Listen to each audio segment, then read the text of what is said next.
Share subscription बोला है, 3 तरह के सब्सक्रिप्शन हो सकते हैं, कुछ वर्डिंग्स है वही पढ़ रहे हैं हम। Full subscription, under subscription and over subscription. Full subscription मतलब मैंने 1 लाख शेयर इश्यू किए, 1 लाख सब्सक्राइब हुए, हो गया फुल सब्सक्रिप्शन।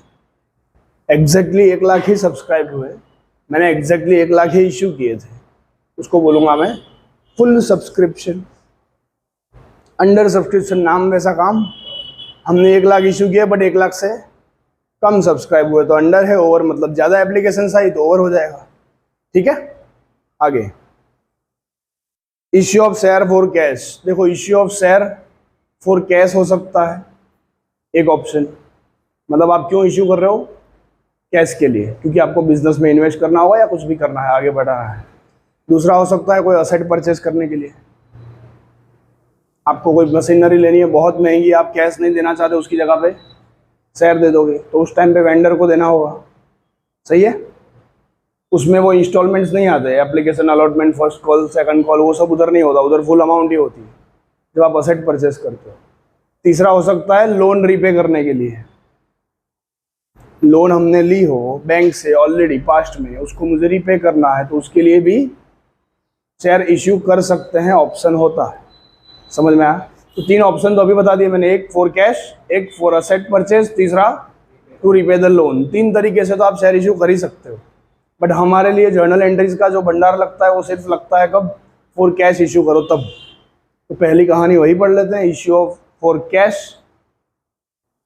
जब भी शेयर इश्यू करो पहले उसकी एक फेस वैल्यू डिसाइड की जाती है। जनरली आपको फेस वैल्यू मिलने वाली है 10 रुपये के हिसाब से।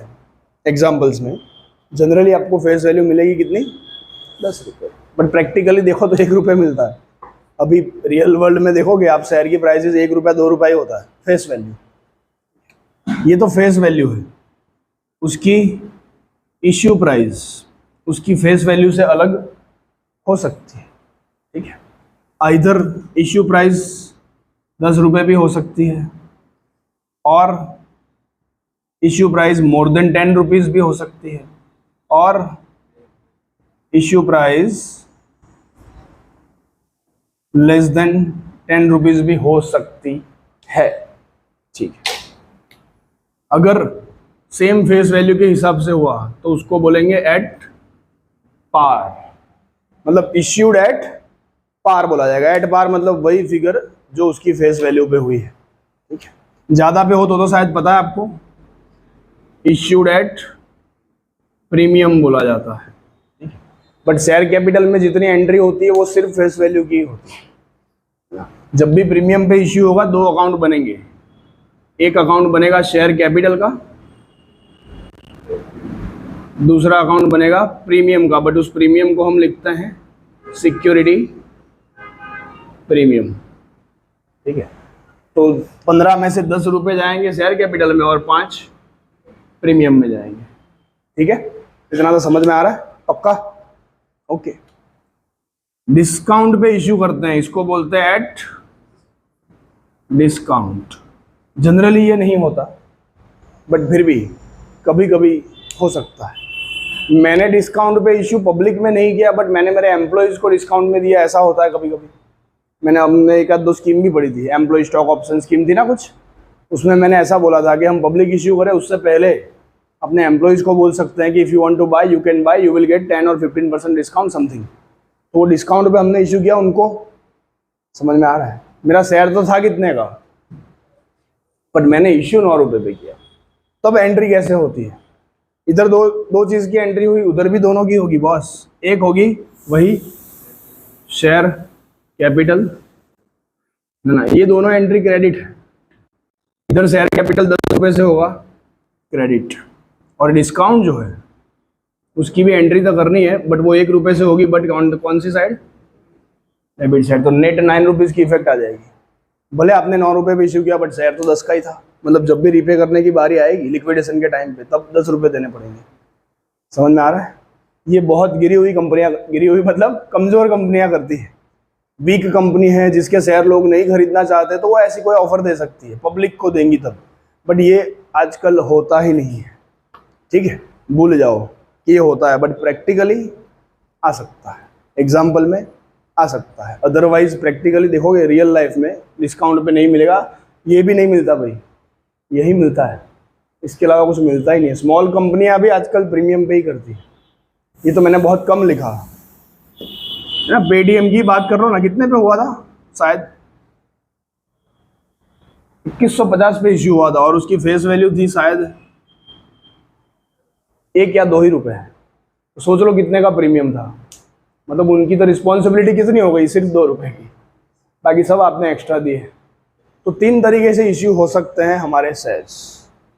सबकी एंट्रीज थोड़ी थोड़ी डिफरेंट आएगी। जहाँ जहाँ प्रीमियम होता है वहाँ वहाँ 2 इफेक्ट आएगी, जहाँ जहाँ डिस्काउंट होगा है वहाँ वहाँ 2 इफेक्ट आएगी। अदरवाइज तो सिंगल इफेक्ट ही आती है, 10 रुपये का शेयर कैपिटल खाली लिखा जाता है। इधर तक क्लियर? ठीक है, अभी इसके हिसाब से मैं एंट्रीज नहीं करवा रहा, अभी हम बात कर रहे हैं एक एग्जाम्पल की। तो आप एक हेडिंग लगाओ कि कंसेप्ट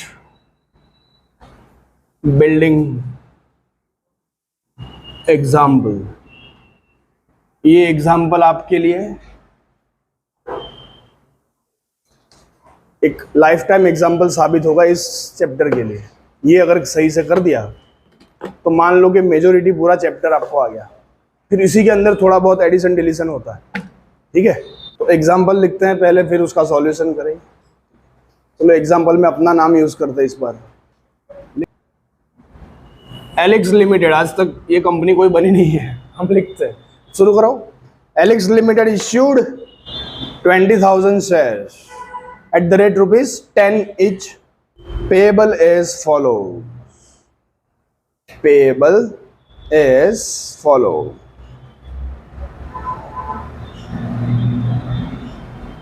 On application ₹3,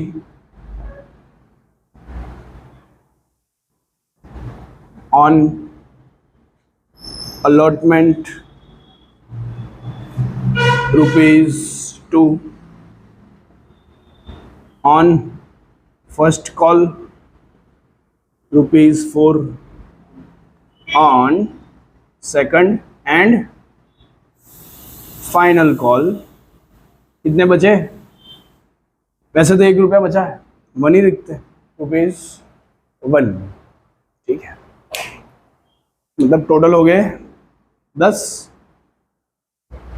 मतलब फेस वैल्यू भी 10 रुपये ही थी और इश्यू भी 10 पे ही हुआ है। मतलब एट पार वाला सीन है, मतलब no premium no discount.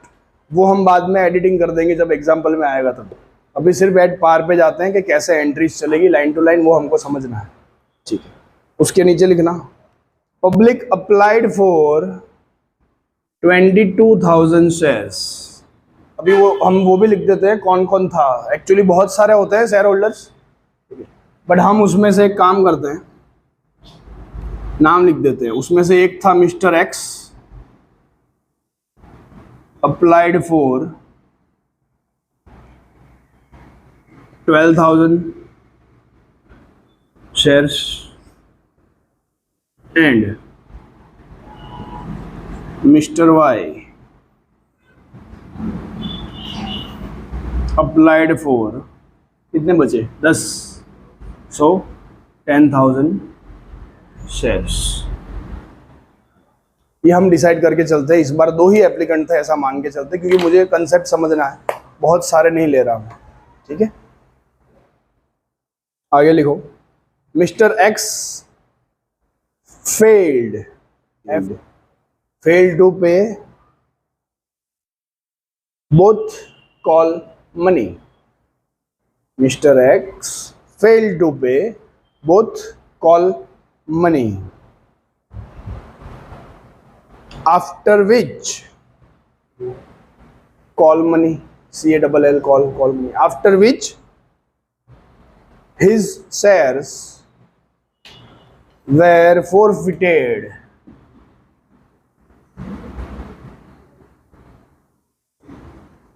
After which his shares were forfeited।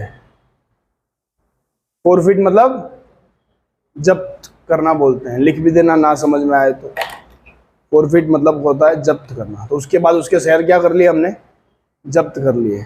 मतलब हम इश्यू भी कर रहे हैं, हम एप्लीकेशन की भी एंट्री आएगी, अलॉटमेंट की भी आएगी, कॉल की भी आएगी, पैसे नहीं दे रहा तो उसकी भी आएगी, फिर जब्त कर रहे हैं उसकी भी आएगी। इतने से हमको सेटिस्फेक्शन नहीं है, हम पूरे चैप्टर का नाम उठा लेंगे, issue, subscribe, paid up, forfeited and re issue भी ले आते हैं। ये जब्त करेंगे तो अपने पास घर पे तो रखेंगे नहीं, वापस दे देंगे ना किसी को, तो वापस दे देते हैं। दिस शेयर्स वेर री issued ₹7 is fully paid up, is reissued at the rate ₹7। Obviously पर शेयर ही होगा, 7 मतलब is fully paid up। मैंने साथ में इश्यू कर दिए, फुल्ली पेड अप समझ के, मतलब 10 रुपए के हिसाब से ही कर दिए, ठीक है। तो तब उसकी क्या एंट्री होगी करेंगे, नीचे लिख दो पास नेसेसरी जर्नल एंट्रीज। हमारे पास पता है कि ऑन एप्लीकेशन, 2 लोगों ने एप्लीकेशन की थी, एक्स ने और वाई ने। एक्स ने की थी 12,000 की, इसने की थी 10,000 की, ठीक है। बट सबको तो अलॉट कर नहीं सकते थे क्योंकि टोटल 22,000 है और हमारे शेयर इश्यू हुए थे कितने, इधर तो नहीं लिखा, आपने नहीं लिखा है, 20,000 ही इश्यू किए थे। तो 2,000 के पैसे हमको वापस देने पड़ेंगे। अभी किसको देंगे, हमने चिट्ठी उछाली और डिसाइड कर दिया कि एक्स को पूरे के पूरे अलॉट हो रहे हैं और इसको सिर्फ 8,000 ही अलॉट हो रहे हैं, ठीक है। ये शेयर्स अलॉटेड हो गया और ये शेयर्स अप्लाइड हो गया, ये शेयर्स अलॉटेड हो गया। तो चेंज कर देता हूं मैं नाम, रुक जाओ, shares applied and shares allotted. ये इंफॉर्मेशन भी हमारे पास है, ये भी लिख लो। फिर एग्जांपल स्टार्ट करते हैं। Let's start. सबसे पहली एंट्री, हमने शेयर इश्यू कर दिए, उसकी एंट्री नहीं होती। शेयर इश्यू करने के बाद अप्लाई जब से शुरू होता है ना, तब से जर्नल एंट्री स्टार्ट होती है। इश्यू करने से पहले तो प्रोस्पेक्टस बनाया जाता है और प्रोस्पेक्टस दिया जाता है लोगों को। अब तक शेयर इश्यू हुआ ही कहाँ है, कोई ऐसा ट्रांजेक्शन हुआ ही नहीं कि उसकी एंट्री हो। पहला ट्रांजेक्शन कहाँ हुआ, एप्लीकेशन आते वक्त, ठीक है। तो एप्लीकेशन आई है 2 लोगों की, एक्स और वाई की, और उन दोनों ने साथ में एप्लीकेशन के पैसे भी दिए होंगे, देना ही पड़ता है, ऑप्शन नहीं है, उसके बिना एप्लीकेशन एक्सेप्ट भी नहीं की जाती, ठीक है। सॉरी, वो कर ही नहीं सकेगा, पहले कर सकता था क्योंकि खाली खाली एप्लीकेशन भर के बिना पैसों के भेज दिया तो हो जाएगा, अभी तो ऐसा होता ही नहीं है, ठीक है, वो पहले की बात है। बट अगर पैसे आए, मतलब एंट्री क्या होनी चाहिए, एकदम आसान बात है। जब भी बिजनेस में फंड आएगा, बैंक अकाउंट तो मैं डेबिट ही करने वाला हूँ। अगर हम रेगुलर एंट्रीज करते थे पहले, जैसे करते थे कि पार्टनर लेके आया, ये किया वो किया, तो हम क्या करेंगे, बैंक अकाउंट तो डेबिट हुआ, बट टू एक्स अकाउंट या फिर एक्स कैपिटल अकाउंट टू क्या करते थे, वाइज अकाउंट या वाइज कैपिटल अकाउंट। इस तरह से एंट्री होनी चाहिए किसी से पैसे लिए तो, सही है। बट अभी इस एग्जाम्पल में 2 लोग हैं, बाकी प्रैक्टिकली देखा जाए तो बहुत सारे लोग होंगे, तो हम एक्स और वाई के हिसाब से चलेंगे तो पता नहीं कहाँ तक एंट्री चलेगी, ठीक है। इसलिए हम इधर इनका नाम नहीं लिख सकते, इसीलिए हमने एक टेम्पररी एक अकाउंट खोला हुआ है। हमने टेम्पररी एक अकाउंट ओपन किया है जिसको बोलेंगे to share application account. Account का नाम है शेयर एप्लीकेशन अकाउंट, क्योंकि अभी तो सिर्फ एप्लीकेशन आई है ना, पैसे आए जस्ट उसी की एंट्री हो रही है, समझ में आ रहा है। तो ये मेरी फर्स्ट एंट्री हो जाएगी। ये एंट्री हो रही है सबसे पहले on receipt of application money. Receipt of application money पे जर्नल एंट्री क्या थी, bank account debit to share application account. मैंने शेयर एप्लीकेशन अकाउंट क्यों लिखा, क्योंकि बहुत सारे लोगों से पैसे लिए, मैं बहुत सारे लोगों का नाम नहीं लिख सकता, तो मैंने एक टेम्पररी अकाउंट ओपन किया जिसको हम बोलते हैं शेयर एप्लीकेशन अकाउंट। मैं वापस बोल रहा हूँ, टेम्पररी अकाउंट मतलब खुला है तो बंद भी होगा, सही है। अभी बंद ही हो जाना है, वो टाइम नहीं लेगा बंद होने के लिए, बस टेम्पररी अकाउंट खुला है। कब तक ये खुलेगा अकाउंट, नहीं रुक जाओ, अभी पहले वो तो बात की बात है, चलो कब तक। एक काम करते ना, अमाउंट कितनी आएगी, 2 बंदे थे ना हमारे पास, ये 12,000 वाला था, उसने दिए होंगे कितने थे, 3 था ना, एप्लीकेशन में कितने थे? 3000। एक्स का 12,000 पे और इसका 8,000 पे कि 10,000 पे? 10,000 पे, क्योंकि एप्लीकेशन तो 10,000 की हुई है ना, तो जब अमाउंट रिसीव होगा तब तो 10,000 पे ही होगा। तो टोटल अमाउंट कितनी आनी चाहिए? 36 + 30 66,000। ओके, 66,000 बैंक में डेबिट हुए। 66,000 मैंने एप्लीकेशन अकाउंट ओपन करके रखा है।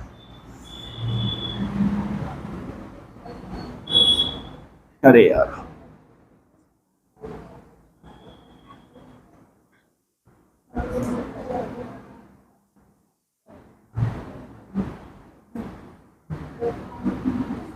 मुझे पता है अभी ऐसी बैलेंस शीट नहीं बनती, ठीक है, हम कंपनी में आ गए हैं, वर्टिकल बनेगी, बट हमको अब तक यही समझ में आता है, तो कंसेप्ट समझने के लिए यही सही है।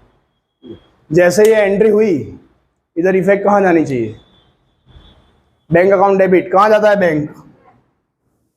तो बैंक जाएगा मेरा असेट्स में, अमाउंट है 66,000, और शेयर एप्लीकेशन सामने मैंने क्रेडिट बैलेंस रखा है, मतलब लायबिलिटी होनी है, सही है।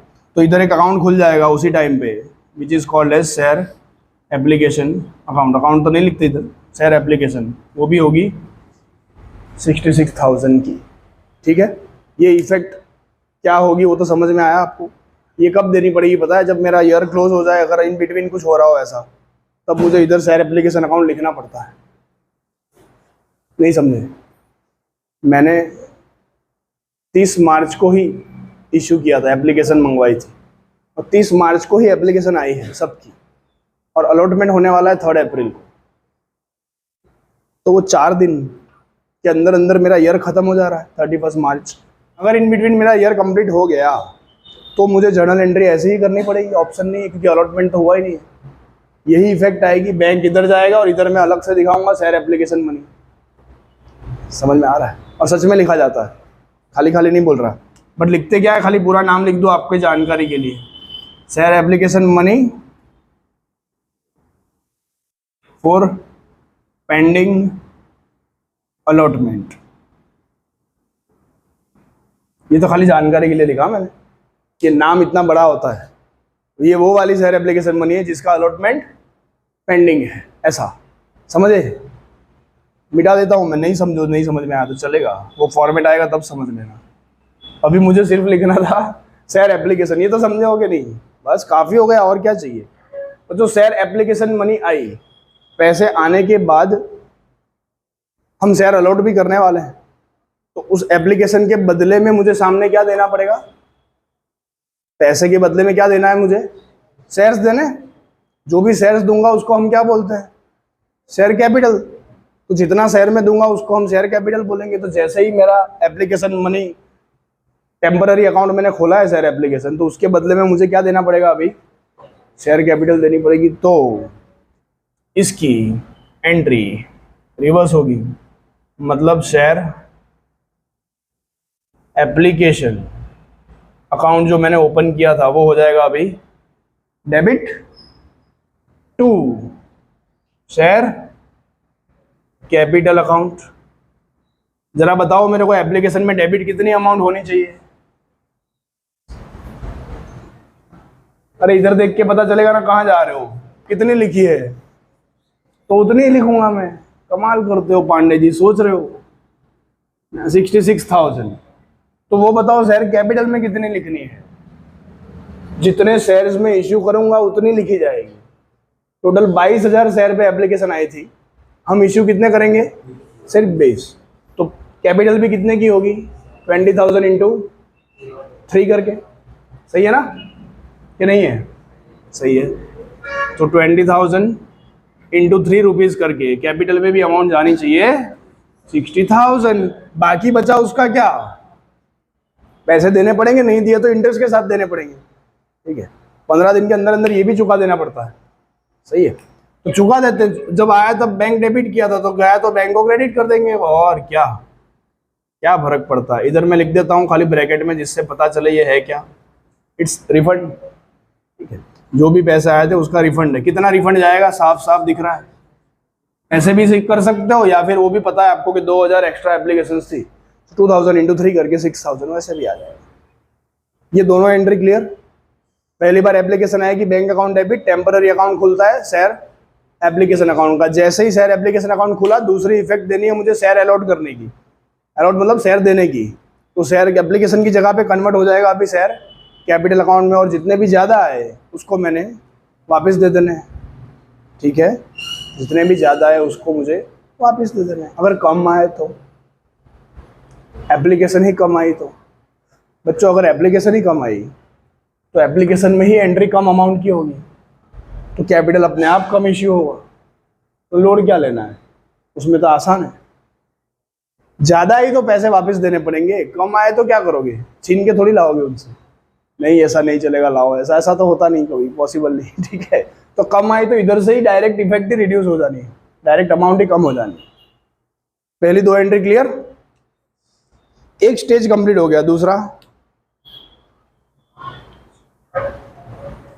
इधर चलो एक काम करते हैं ना, एक चीज भी लिखते हैं जो हम लिखना चाहिए। क्या लिखते हैं?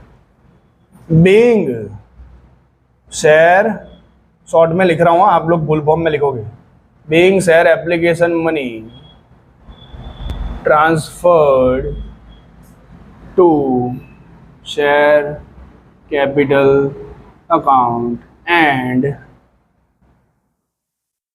Access application money refunded. जो मैंने किया वो मैंने लिख दिया। ठीक है, एक काम खत्म हो गया। दूसरा काम, पॉइंट नंबर बी ऑन, ये एक हो गया। बच्चों ये लाइन करने की हर बार जरूरत नहीं है। ठीक है, ऑन अलॉटमेंट। ओके, दो चीजें होगी अलॉटमेंट में। ऑन की जगह पे फॉर कर देते हैं। फॉर अलॉटमेंट मनी रिसीव होने से पहले हमारा नियम है, पहले होता है due and then receipt. Second entry आएगी अलॉटमेंट मनी ड्यू और रिसिप्ट की। ठीक है, पहले ड्यू होगा फिर रिसिप्ट होगा। पहले ही एंट्री में पहले पैसे आते हैं फिर कैपिटल दिया जाता है वापस। ध्यान देना, फर्स्ट टाइम खाली बैंक पहले डेबिट होता है। ये ड्यू होने के बाद रिसीव नहीं हुआ, ये पहले रिसीव हुआ फिर हमने शेयर कैपिटल दी। पहले पैसे आए फिर कैपिटल दी। ये सिर्फ एक ही बार होता है, कब? एप्लीकेशन के टाइम पे। फिर हर बार, फिर अलॉटमेंट हो, फर्स्ट कॉल हो, सेकंड हो, पहले ड्यू होगा फिर पैसे आएंगे, रिसिप्ट बाद में ही होगा। ये हमारे अकाउंट का नियम है। अभी जैसे ही ये लोग शेयर कैपिटल ऑलरेडी इश्यू हो चुकी है, 3 रुपए के हिसाब से मैंने दे दी तो वो सब शेयर होल्डर बन गए। अभी दूसरा तारीख आई, मैंने अलॉटमेंट के पैसे पहले मांगूंगा फिर वो देंगे। समझ में आ रहा है? पहले कंपनी पैसे मांगेगी फिर वो देंगे, तो मांगने की एंट्री करते हैं पहले। ठीक है, ओके। मांगते वक्त हम करेंगे, ये थर्ड एंट्री आ रही है। इसमें भी एक टेम्पररी अकाउंट खुलता है विच इज कॉल्ड एज। पैसे तो आ नहीं रहे, उधर बैंक आ रहा था तो बैंक अकाउंट डेबिट किया, इस बार बैंक नहीं आ रहा, पहले मैं मांग रहा हूं पैसे, तो टेम्पररी उसकी जगह पे एक अकाउंट ओपन होता है which is called as share allotment account debit. उसके बदले में क्या मिलेगा उसको? अभी हम कैपिटल पहले इश्यू करेंगे, बाद में नहीं। समझ में आ रहा है? एंट्री रिवर्स हो रही है, ऐसा ही हो रहा है। ये फिर ये था, अभी पहले ऐसे आएगी फिर ये आएगी। इट्स लाइक दैट, क्योंकि पहले रिसिप्ट था फिर इश्यू किया, अभी पहले इश्यू फिर रिसिप्ट होगा। अभी पहले इश्यू कर देंगे और इश्यू करते वक्त पैसे नहीं आ रहे, पैसे नहीं आ रहे तो नाम किसी का तो लिखना पड़ेगा, तो उसके लिए मैंने लिखा शेयर अलॉटमेंट अकाउंट डेबिट। सही है? टू क्या लिखना है? Share capital account. तो मैं इश्यू पहले ही कर रहा हूँ। एक्स के 12,000, वाई के 8,000, मतलब टोटल 20,000 ही है। कितने मंगवाए थे आपको पता, लिखा है 2 रुपये मंगवाए थे मैंने। सो 20,000 इंटू 2 अमाउंट आएगी 40,000 की, इधर भी 40,000 की। समझ में आ रहा है? हम इधर जाना रह गए, भूल गए थे थोड़ी देर पहले, है ना। सेकंड एंट्री के बाद में इधर आया ही नहीं, आना चाहिए था, बनाया था क्यों फिर? सेकंड एंट्री में शेयर एप्लीकेशन अकाउंट जो क्रेडिट हुआ था, मतलब इधर जो अकाउंट खुला था वो डेबिट हो गया, मतलब ये अकाउंट बंद हो गया। हो गया ना, क्लोज डाउन हो गया। उसके बदले में हुआ क्या, एक शेयर कैपिटल अकाउंट खुला, एक शेयर कैपिटल अकाउंट ओपन हुआ जिसमें अमाउंट आई कितनी 60,000, और बैंक अकाउंट डेबिट हुआ तब 66,000 हुआ था, वापस बैंक अकाउंट क्रेडिट हो गया है 6,000, मतलब बैंक अकाउंट में से 6,000 कम हो जाएंगे। सही है। इधर भी सामने आपकी बैलेंस शीट टैली हो रही है, डबल एंट्री सिस्टम फॉलो हो रही है। सही है। Third entry, share allotment account debit हुआ और शेयर कैपिटल अकाउंट 40,000 क्रेडिट हो चुका है, मतलब कैपिटल अकाउंट में इंक्रीज हो गया। कितने हो गए 1,60,000 थे 40 अभी इश्यू किए, 1,00,000 का शेयर कैपिटल अकाउंट दिखा, बट सामने पैसे नहीं आए, बट उसकी जगह पे एक अकाउंट मैंने ओपन किया है जिसका नाम रखा है शेयर अलॉटमेंट अकाउंट। कितना 40,000, बैलेंस शीट टैली हो रही है, कोई प्रॉब्लम नहीं है। ये किसकी एंट्री हुई बच्चों, ड्यू की एंट्री हुई, पहली ड्यू की, अभी दूसरी होगी रिसिप्ट की, पैसे मिलेंगे। ये मैंने अकाउंट खोला क्यों था, क्योंकि बैंक नहीं आया था, अभी बैंक आ जाएगा तो इसको बंद कर दूंगा, सिंपल। ये भी टेम्पररी अकाउंट ही है, ठीक है। तो एक लास्ट एंट्री कर देता हूँ इधर फिर, क्योंकि उधर ऑलरेडी है, करनी है मुझे। चौथी, पैसे आ रहे हैं, मतलब बैंक अकाउंट डेबिट पूरे के पूरे आ रहे हैं कि किसी ने नहीं दिए, धोखा दिया, ऐसा कुछ है, कोई धोखा नहीं हुआ, ठीक है। तो आने दो फिर, टोटल 40,000 आ गए।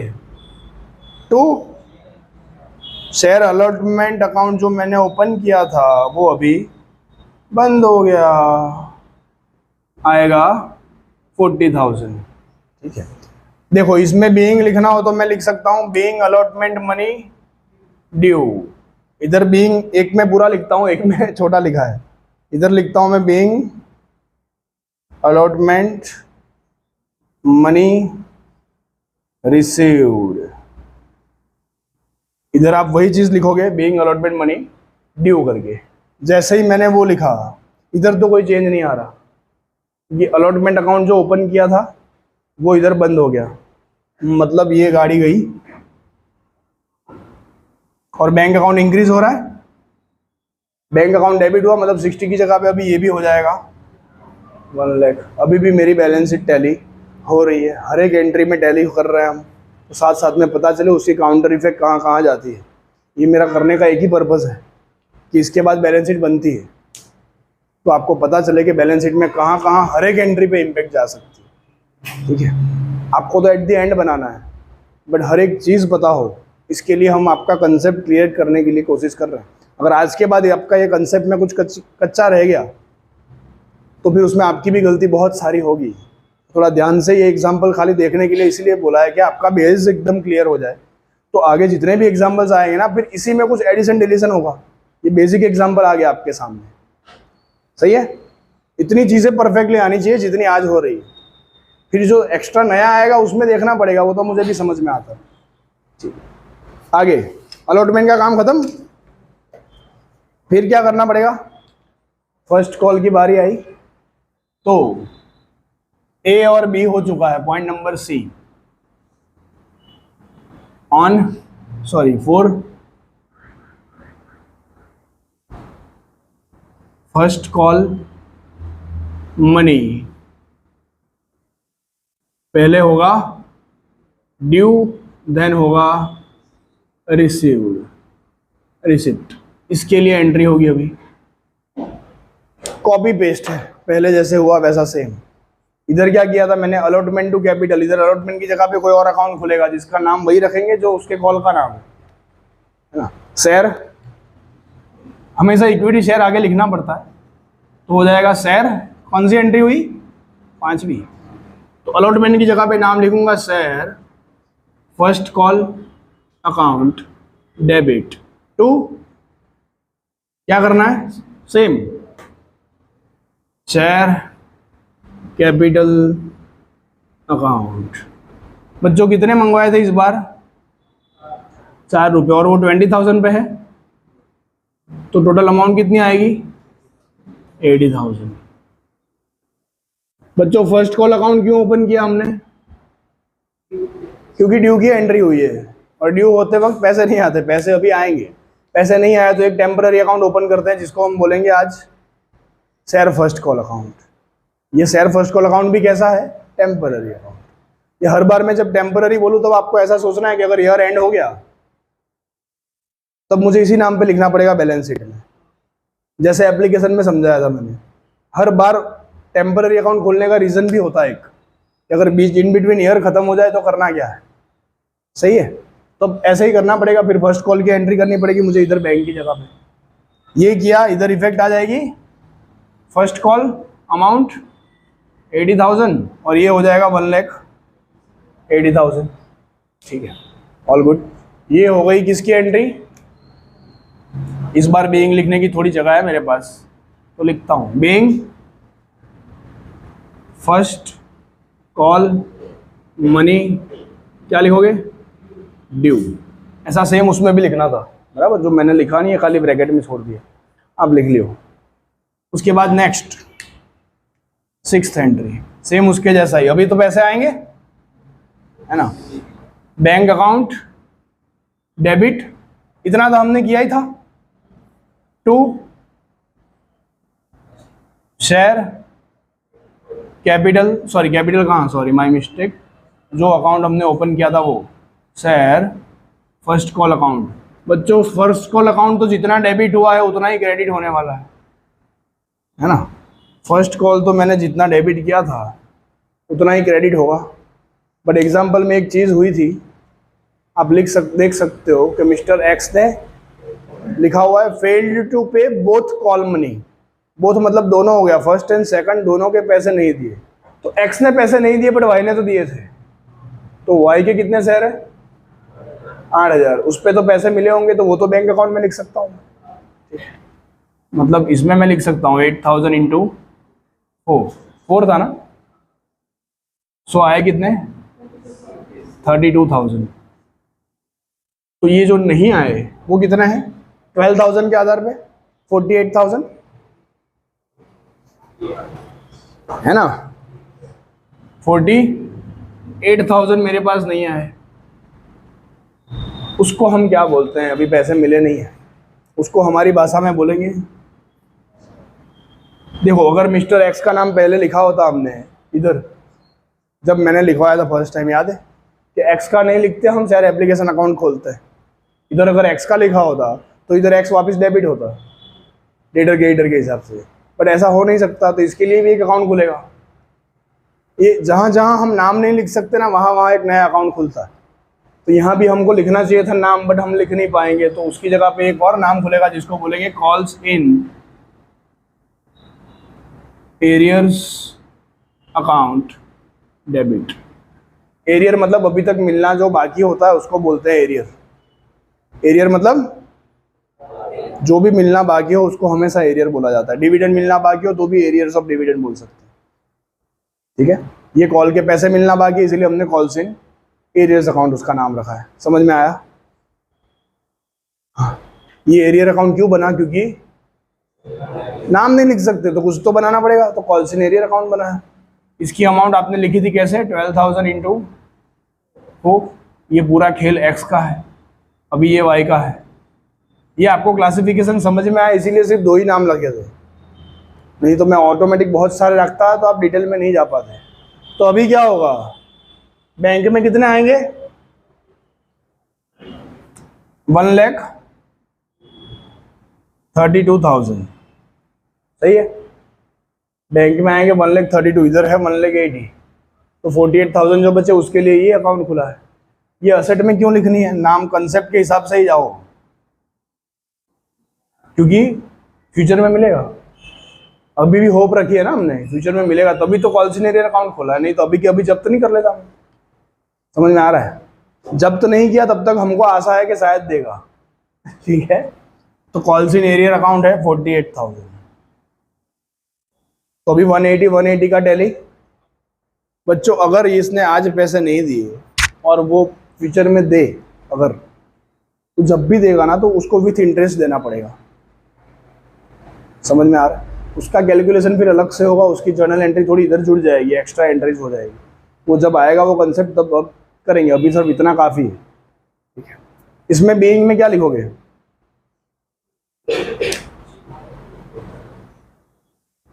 देखो उतना तो लिखना ही है, ये वाला तो लिखना ही है ना। Being first call money received except Mr. X who didn't pay his call। अभी वो अमाउंट भी इधर एक्चुअली लिखी जाती है, बट मैं नहीं लिखता जनरली जर्नल एंट्री में, क्योंकि ऊपर ऑलरेडी मैंने लिखा हुआ है। सही है, काफ़ी हो गया इतना। एक ने पैसे नहीं दिए तो उसके लिए मैंने क्या कर दिया, calls in arrear account open किया है। तो आपके लिए ये थोड़ा एक अलग अकाउंट खुला हुआ है। जितने भी सब टेम्पररी अकाउंट्स है ना, वो सब के ऊपर मैं राउंड मार के आता हूँ। ये एक टेम्पररी था, ये शेयर अलॉटमेंट भी टेम्पररी था, इधर फर्स्ट कॉल भी टेम्पररी है, इधर कॉल्स इन एरियर्स भी टेम्पररी है। टेम्पररी हुआ ना, जब तक इसका हिसाब नहीं हो जाता तब तक लिखेंगे। अगर ईयर एंड से पहले हिसाब हो गया इसका, तो फिर इधर से वो हटके कुछ ना कुछ होगा। शायद पैसे आ गए तो बैंक में चला जाएगा, वही होगा, इधर से निकल के बैंक में चला जाता है अगर पैसे आए तो। समझ में आ रहा है? अगर मान लो एक हफ्ते बाद वो दे गया पैसे, तो क्या करोगे? बैंक अकाउंट डेबिट, तो क्रेडिट क्या करोगे? ऑब्वियसली कॉल्स इन एरियर ही करोगे ना, उसी के लिए तो खोला हुआ है। समझ में आ रहा है? इंटरेस्ट होगा तो इंटरेस्ट भी जोड़ दोगे साथ में, तो टू इंटरेस्ट भी कर दोगे साथ साथ में, वो इनकम हो जाएगी हमारी, वगैरह वगैरह। ऐसा डिटेल में जब जाएगा तब मज़ा आएगा, अभी तो ठीक है, ऊपर ऊपर से देखते हैं। तो ये हो गया फर्स्ट कॉल। अभी आएगा second call, second and final call, sorry point number D, for final call money due and receive. Okay, entry number ठीक है, अभी चलेगा। पांचवी छठी हो गई, सेवंथ एंट्री आए। ये किसकी होनी चाहिए? Final call money due. Due की एंट्री सेम है, जिसकी ऐसे की थी वैसे ही करेंगे, जैसे उसकी की थी वैसे ही करेंगे। कर लेते हैं, क्या आएगी entry? Share second and final call account debit. अगर एग्जांपल में सेकंड वर्ड यूज नहीं किया, सिर्फ फाइनल किया है, तो हम भी फाइनल ही करेंगे। ठीक है, सिर्फ सेकंड किया है तो सेकंड एंड फाइनल दोनों करेंगे हम, हमारी आदत ऐसी रखनी है। ठीक है, ये आना वर्ड जरूरी है, क्योंकि पता चल जाएगा इसके बाद और कोई कॉल नहीं है। और गुड, कोई इंतजार नहीं करेगा बैठ के पढ़ने वाला कि अभी कुछ बाकी है करके। टू शेयर क्या था? Capital account. अमाउंट कितनी आनी चाहिए?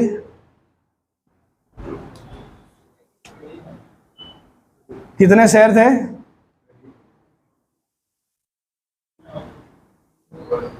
बच्चों 20,000 में से 12,000 पे तो ये भाई साहब ने पैसे फर्स्ट कॉल के भी नहीं दिए। अगर उसने फर्स्ट कॉल के नहीं दिए तो सेकंड कॉल में उसके पास मांगेंगे? हाँ मांगेंगे, तो क्यों नहीं मांगेंगे? नहीं दिए, मांगना तो है ही, हमारा हक है मांगने का। ठीक है, अब तक मैंने शेयर उसके जब्त नहीं किए हैं। अगर जब्त कर लिए होते तो जब्त करने के बाद नहीं मांग सकते कि अभी भी दे करके। सही है, जब्त कर लिए होते अगर एक कॉल के बाद, तो फाइनल कॉल के पैसे में उससे नहीं मांग सकता था। समझ रहे हो?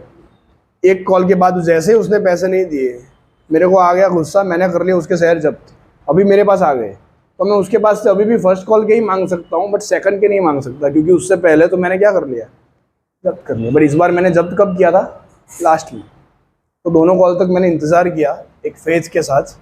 तो अमाउंट आएगी इधर 20,000 एंड 20,000। All good. जैसे ही ऐसा करोगे, आपका शेयर कैपिटल अकाउंट कितने का हो जाएगा? 2 लाख का। सामने बैंक 132 था, वो तो है ही। कॉल्स इन एरियर्स अकाउंट आपने ओपन करके रखा है अब तक, विच इज़ 48,000। नया अकाउंट आ गया कौन सा?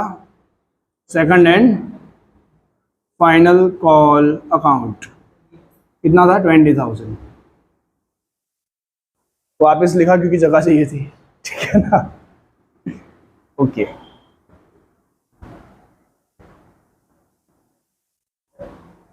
समझ गए। ये रही आपकी बैलेंस शीट। धीरे धीरे बैलेंस शीट का कद छोटा होता जा रहा है, एंट्रीज हावी हो रही है उसके ऊपर। एंट्री नंबर 8, पहले ड्यू फिर रिसिप्ट, पहले ड्यू फिर रिसिप्ट, पहले ड्यू फिर रिसिप्ट। आने दो पैसे, सेम एंट्री। बॉस जब भी पैसे आएंगे बैंक अकाउंट डेबिट पक्का होने वाला है। क्रेडिट हमेशा पक्का, जो इधर डेबिट हुआ था वो हो ही जाना है, क्योंकि ये भी अकाउंट कैसा है मेरे लिए, टेम्पररी अकाउंट है, खुला है अब भी बंद होना है, ठीक है। 2 share second and final call account. इसमें तो हमेशा फुल अमाउंट आनी है 20,000, सही है। बैंक में कितने आएंगे 8,000 ओनली, क्योंकि सिर्फ वाई ने पैसे दिए हैं, एक्स ने तो ये वाला भी नहीं दिया था। लिखा हुआ है कि बोथ कॉल मनी, दोनों नहीं दे पाया है, तो एक्स ने तो इधर भी नहीं दिया था, तो इधर सिर्फ आएगा 8,000 इंटू 1, अमाउंट आएगी 8,000। तो बाकी बच गए जो 12,000 वो एक्स के ही है, पता ही है, और सेम नाम कॉल्स इन एरियर्स अकाउंट इधर भी स्टार्ट होगा, एक calls in arrears account debit. ये भी टेम्पररी अकाउंट ही है, जब तक हिसाब ना हो जाए तब तक। तो इधर इफेक्ट कहाँ कहाँ कैसी कैसी जानी चाहिए वो आप बता दो मेरे को। पहले ये मिटाना, पहले इसकी इफेक्ट देते ना, है ना। उसके लिए मैंने ऑलरेडी दे चुके हैं हम 20-20 हज़ार की। तो जैसे ही ये आया, मैंने ये क्रेडिट हो गया, मैं ये मिटा दूंगा।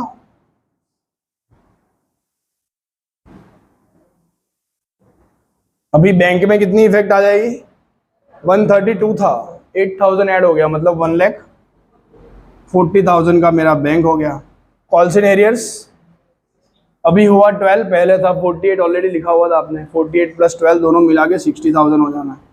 तो आपकी पूरी बैलेंस शीट अभी भी सही है, कोई प्रॉब्लम नहीं है। मेरी जो रेगुलर प्रोसेस थी वो कंप्लीट हो गई। मैंने एप्लीकेशन अमाउंट, ड्यू रिसीव दोनों हो गया, रिसीव्ड और फिर इश्यू भी कर दी कैपिटल, फिर हर बार अलॉटमेंट भी ड्यू करके रिसीव कर लिया, फिर फर्स्ट कॉल भी ड्यू करके रिसीव कर लिया, किसी ने नहीं दिए थे उसकी अमाउंट में कॉल्स इन एरियर्स में ले गया। फाइनल कॉल में भी सेम। अभी कौन सा स्टेज आया है, उसने पैसे नहीं दिए तो मुझे करना होगा फॉरफिट, तो उसकी एंट्री करेंगे। आगे क्या लिखा हुआ है एग्जाम्पल में, after which his shares was forfeited, ऐसा लिखा है। अभी जो एंट्री होगी मेरी फॉरफीचर की एंट्री होने वाली है। फॉरफीचर ऑफ शेयर्स कौन से पॉइंट पे पहुंचे, ई। फॉर फीचर बोलते हैं शेयर का मतलब, forfeiture of shares. Obviously share जब्ती करने जा रहे हैं बच्चों। शेयर जब्ती मतलब क्या, शेयर कैंसलेशन होता है, जब्ती क्या होता है। शेयर तो जब्त क्या कर रहा है, पैसे जो हमारे पास होता है वो जब्त होता है ना। हमारे पास क्या है, एक्चुअली पैसा है, शेयर तो उसके पास है, ठीक है ना। तो उसके पास जो शेयर है उसको कैंसिल किया जाता है, और हमारे पास जो पैसे हैं उसको जब्त किया जाता है। तो उतना हमेशा याद रखना, फॉरफीचर नाम का शब्द कहाँ यूज़ होने वाला है, पैसों की जगह पे यूज़ होगा, ठीक है। अभी हम बात करते हैं आगे। शेयर जब्त करना है बच्चों, जब शेयर इश्यू करते हो शेयर कैपिटल अकाउंट कहाँ जाती है, क्रेडिट इफेक्ट आती है।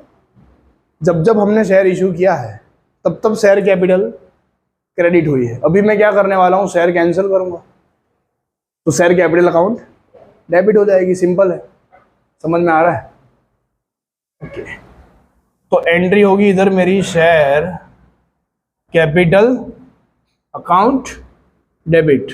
अमाउंट कितनी होनी चाहिए, 12,000 शेयर थे ना,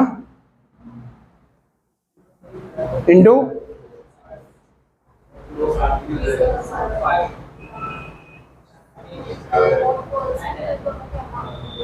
आधा शेयर कैंसिल होता है कभी। शेयर तो बेटा एक ही है ना, 10 रुपए का एक ही शेयर है, शेयर 5 रुपए का अलग, 5 रुपए का अलग, ऐसा थोड़ी है। मैंने तो उस शेयर के 5-5 रुपए अलग मंगवाए हैं। शेयर तो एक ही है, अगर कैंसिल होगा तो एक पूरा होगा, नहीं होगा तो पूरा नहीं होगा, सिंपल है। तो शेयर कैंसिल हमेशा टोटल अमाउंट के होते हैं। तो शेयर कैपिटल अकाउंट डेबिट हो जाएगा, अमाउंट आएगी 1,20,000, पूरा का पूरा शेयर डेबिट होता है। ये क्यों 10 रुपए से डेबिट किया, मतलब हर बार आप देखोगे जितनी बार मैंने शेयर कैपिटल क्रेडिट किया है, 4 बार किया एक एप्लीकेशन के टाइम पे, 4 रुपए, सॉरी 3 रुपए, अलॉटमेंट में 2 रुपए, फर्स्ट कॉल में 4 रुपए और लास्ट में 5 रुपए हुए, सॉरी टोटल 5 रुपए करके 1 रुपया वो उधर कंप्लीट हुआ। तो इतना करके हमने 3, 2, 4, 1, 10 रुपए अब तक मैंने पूरा का पूरा शेयर इश्यू कर चुका हूँ, सही है ना। तो जब जब्त करूंगा तब भी पूरा का पूरा जब्त होगा। अगर ये एंट्री इधर कहीं हुई होती, मतलब ये अभी बाकी है, मेरा दिमाग खराब हो गया, उसने फर्स्ट कॉल नहीं दिया, मैंने तुरंत जब्त कर लिया। समझ में आया क्या बोल रहा हूं,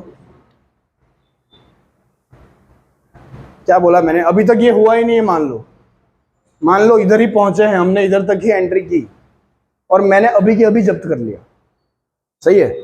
मतलब 1 रुपए की कैपिटल तो अब तक इश्यू ही नहीं हुई, जो इश्यू नहीं हुई वो कभी जब्त नहीं हो सकती। तो इधर 10 नहीं होंगे, उस टाइम पे कितने होने चाहिए? 9 रुपए होने चाहिए। समझ में आया? ऐसा भी होगा, सही है। तो सर कैपिटल अकाउंट तो मैंने कैंसिल कर दी, तो क्रेडिट साइड पे क्या जाना चाहिए? बच्चों पैसों की आइटम तो जाएगी, जो मेरे पास है वो मैं क्या करूंगा? जब्त कर लूंगा पैसे। तो पैसे होंगे इधर, है ना, बट उस पैसों के सामने मैंने कैपिटल इधर इश्यू की थी, ठीक है। तो इधर 1,20,000 की कैपिटल जो मैंने इश्यू की है ना, वो इधर मैंने डेबिट कर दी, मतलब मेरा कैपिटल अकाउंट रिड्यूस हो गया। कितना हो जाएगा? 80,000, ठीक है। पैसे जो है मेरे पास है वो तो मेरे बैंक अकाउंट में ही रहने वाले। जब्त मतलब क्या, बैंक में से भी उठा लूंगा ऐसा नहीं है, वो तो है तो मेरे पास ही, जस्ट उसको जब्त करने हैं। पहले उस पैसों कैपिटल के थे, अभी वो पैसे बन जाएंगे टू शेयर फॉरफीचर अकाउंट खुल जाएगा। ये क्या जब्त होता है? बैंक अकाउंट वाली फिगर, कितने पैसे थे मेरे पास अब तक उसके, उसने फर्स्ट और सेकंड तो दिया ही नहीं है, मतलब मेरे पास 4 और 1 5 तो थे ही नहीं, तो जो थे वही जब्त कर सकता हूँ। समझ में आ रहा है? फॉरफीचर में कितनी अमाउंट जाएगी? जितने अब तक मुझे मिले हुए, मुझे मिले थे कितने? 12,000 शेयर के ऊपर 5 रुपए मिले थे, सही है। तो मैं जब्त भी कितना कर सकता हूँ? सिर्फ 60,000। ये मेरे पास ऑलरेडी है, ठीक है। तो कैपिटल में से जो अमाउंट निकली उसमें से शेयर फॉरफीचर अकाउंट में अमाउंट जाएगी 60,000, ठीक है।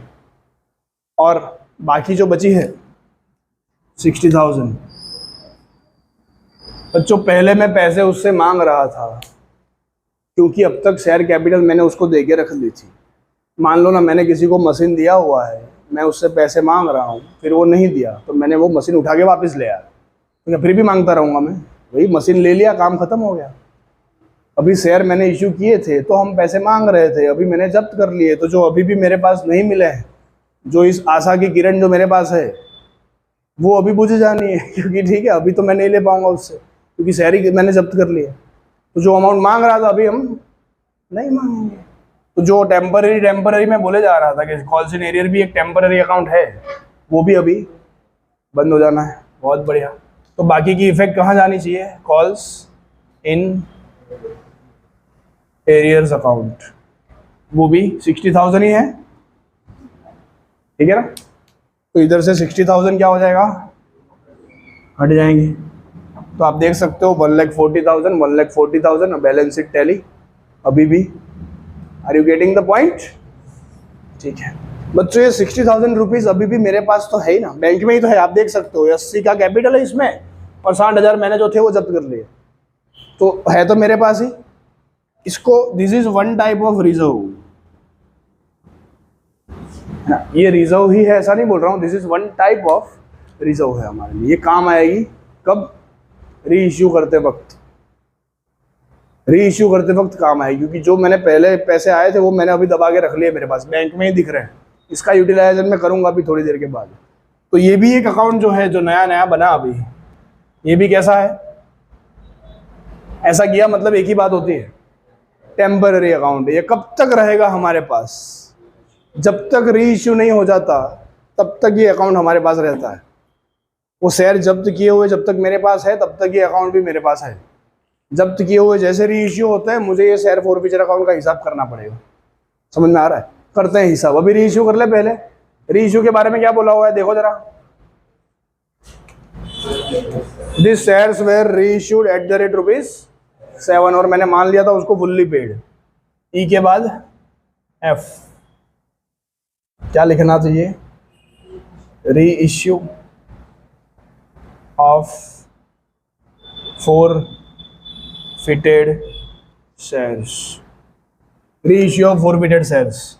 वापिस हो गया री इश्यू। इश्यू जैसी ही एंट्री होती है री इश्यू की भी क्या नया थोड़ी होने वाला है। कितने पे दे रहे हो 7, तो जो इश्यू करोगे पैसे आएंगे, बैंक अकाउंट डेबिट। इस बार कोई उसमें एप्लीकेशन अलॉटमेंट नहीं होता, अभी फुल अमाउंट ही होती है, ठीक है। उसके बदले में जो जब्त किया था वही इश्यू क्या करने वाले हो आप, शेयर कैपिटल। और क्या होता है, जितनी बार शेयर कैपिटल इश्यू होगा हर बार कैपिटल अकाउंट ही आएगा और कोई दूसरा ऑप्शन नहीं है। तो शेयर कैपिटल अकाउंट, ये तो एंट्री पक्का होने वाली है।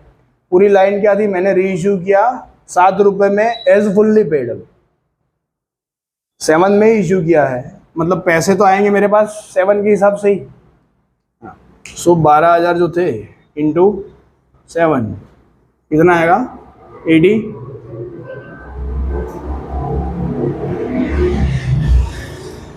बैंक अकाउंट में तो 84 ही जाने वाला है, ठीक है। बट शेयर कितने का है, क्योंकि फुल्ली पेड में मैंने इश्यू किया था तो शेयर तो ₹10 के हिसाब से इश्यू होने वाला है। मैंने 7 में दे दिया बट एज फुल्ली पेड दे दिया, मतलब ये डिस्काउंट वाली इफेक्ट आ गई। तो ये आएगा 1,20,000। बाकी के जो पैसे बचे वो कहाँ से एडजस्ट कर सकते हैं हम, एक्चुअली देखा जाए तो डिस्काउंट ही। बट पहले जो मैंने क्या किए थे, पैसे जब्त करके रखे हुए हैं 60,000, ये रहे, ये 60,000 जो रखे थे उसमें से ही ये जो मेरा लॉस है वो सेट ऑफ हो सकता है, और सिर्फ उसी में से ये लॉस सेट ऑफ होगा और कोई दूसरा चारा नहीं, ठीक है। समझ में आया? तो ये 36,000 ही है ना डिफरेंस, ये 36,000 का डिफरेंस कहाँ से एडजस्ट होने वाला है, शेयर फॉरफीचर अकाउंट डेबिट हो जाएगा। पूरा मैंने नहीं लिखा, आप लोग लिखना, शेयर फॉरफीचर अकाउंट 36,000 डेबिट हो जाएगा। समझ में आया बच्चों? ये ₹7 का डिस्काउंट मैं दे पाया, क्यों दे पाया, क्योंकि मेरे पास 60,000 का रिजर्व पड़ा हुआ था, तो मैं इधर 36,000 का रिजर्व दे पाया। अगर मुझे इधर डिस्काउंट देना है 80,000 का, कितना मुझे लेने हैं 4,000 ही, मतलब सॉरी 40,000 ही, तो मैं ₹4 पे इश्यू करना चाहता हूँ। 7 पे किया था, कितने पे करना है मुझे, 4 पे। तो बैंक में कितने आने चाहिए, 40। इधर कितने आएंगे भाई, यही आएंगे, शेयर कैपिटल है वो तो ₹10 की है ना। मैंने क्या बोला, 7 की जगह पे मैं क्या कर रहा हूँ, तो 10 की जगह पे थोड़ी चेंज होने वाला है। तो बैंक में कितने आएंगे, जोर से बोला जरा, 40,000। कैपिटल में 1,20,000। तो फॉरफीचर में कितने आ सकते हैं, आने चाहिए 80 बट आएंगे कितने, 60। तो 20,000 का क्या लॉस, ऐसा कभी नहीं होता, याद रखना है।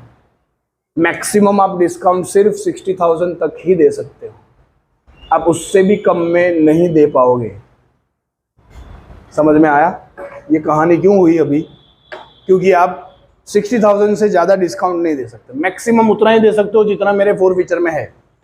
तो इधर मैं डिस्काउंट और कितना दे सकता था बताइए, 12, 50, 60, ₹5 से ज़्यादा नहीं दे सकता था मैं।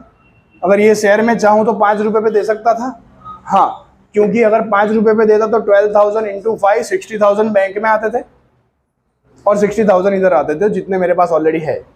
तो मैक्सिमम डिस्काउंट कितना मिल सकता है? सिर्फ इतना। समझ में आया? ठीक है, ये तो हो गया बात। तो इसकी एंट्री कर ले। हाँ हाँ, पहले इसकी एंट्री तो कर ले। हम बैलेंस शीट में जा रहे हैं ना कब से, वो क्यों छोड़ देना है? शेयर कैपिटल कितना?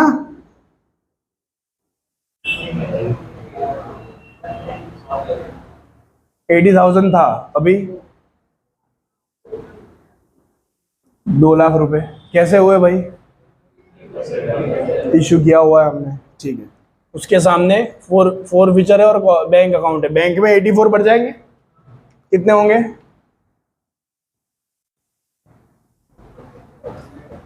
2,24,000। और फोर फीचर अकाउंट जो ओपन किया था मैंने 60,000 का, उसमें से 36,000 उड़ जाएंगे, बचेंगे 24,000 ही बचेंगे। सही है, ओके। आखिरी पड़ाव, मैंने बोला था ये अकाउंट जो है वो कैसा है? टेम्पररी। बट कब तक रहेगा? जब तक री इश्यू नहीं हो जाता। एक बार री इश्यू हो गया, इसका कोई काम नहीं है। तो हम क्या करेंगे? कोई काम नहीं है तो क्या फेंक थोड़ी देंगे? ये नाम बंद हो जाएगा, दूसरा नाम आ जाएगा इसकी जगह पे। याद है किसका, कौन सा नाम आता है? पूंजी अनामत आप बोलते थे, मूडी अनामत तो मैं कहता था। तो उसको अभी हम बोलेंगे कैपिटल रिजर्व। एफ के बाद G, transfer balance of forfeiture account into capital reserve account. पूरा ही लिख दिया ऊपर ही। तो हर बार यही होता है, जो बाकी बच गया share forfeiture account debit, amount आएगी 24,000 टू कैपिटल रिजर्व अकाउंट। मतलब टेम्पररी अकाउंट बंद करके मैंने एक परमानेंट अकाउंट ओपन कर दिया जो कैपिटल रिजर्व के नाम पे हमेशा दिखता रहेगा। ठीक है, समझ में आ रहा है? क्यों जाता है कैपिटल रिजर्व में, है ना? जो हम रेगुलर काम नहीं करते, उसके अलावा कुछ एक्टिविटी होती हो, जैसे कि असेट बेच दी, उसका प्रॉफिट हुआ, कैपिटल प्रॉफिट था, तो कैपिटल रिजर्व में जा सकता है। तो ये भी क्या रोज रोज थोड़ी होता है? रोज रोज इश्यू होता है, कभी कभी होगा। तो इश्यू फॉरफिट के केस में हमको जितना बेनिफिट हो गया था वो मैंने अभी कैपिटल रिजर्व में ले लिया। बेनिफिट ही है एक्स्ट्रा जो 24,000 आए वो। All good. क्या लिखा? लॉस और डिस्काउंट ऑन री issue of forfeited share can not exceed the amount available in share forfeiture account. मतलब क्या हो गया? शेयर फॉरफिचर अकाउंट में जितनी अमाउंट अवेलेबल है उससे ज़्यादा कभी भी आपका डिस्काउंट नहीं हो सकता। ठीक है।